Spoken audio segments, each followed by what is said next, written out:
কড়াইতে তেল দিয়ে হলুদ দিয়ে ছোট চিংড়ি মাছ ভেজে নেব। আজ বানাবো ছোট চিংড়ি মাছ, পেঁয়াজ কলি, আলু, বেগুন, শিম দিয়ে চচ্চড়ি। চিংড়ি মাছ ভাজা হয়ে গেলে কড়াইতে তেল দিয়ে পেঁয়াজ কুচি আর লঙ্কা কুচি দিয়ে ভেজে নেব। ভাজা হয়ে গেলে আলু কেটে ধুয়ে রেখেছিলাম দিয়ে একটু ভাজা ভাজা করে নেব। টমেটোও দিয়ে দেব। টমেটো দিয়ে ভালোভাবে সব ভেজে নেব। নিয়ে শিম দিয়ে দেব, কেটে ধুয়ে রেখেছিলাম।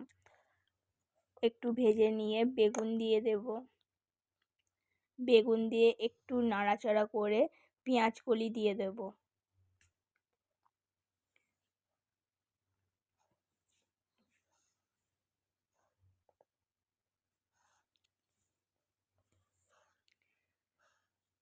সমস্ত সবজি ভালো করে ভেজে নেব।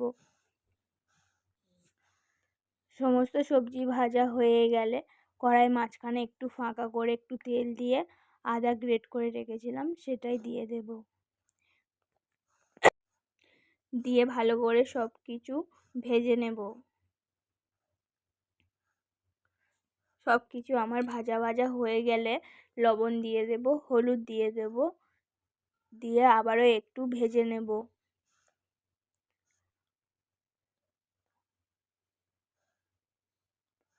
ভাজা হয়ে গেলে আমি লঙ্কার গুঁড়ো আর জিরের গুঁড়ো দিয়ে দেব।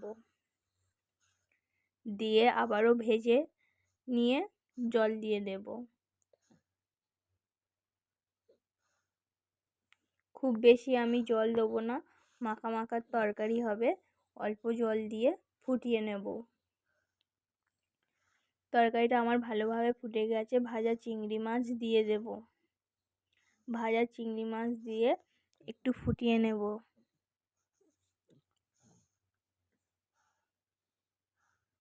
এরকম মাখা মাখা করে নামিয়ে নেব।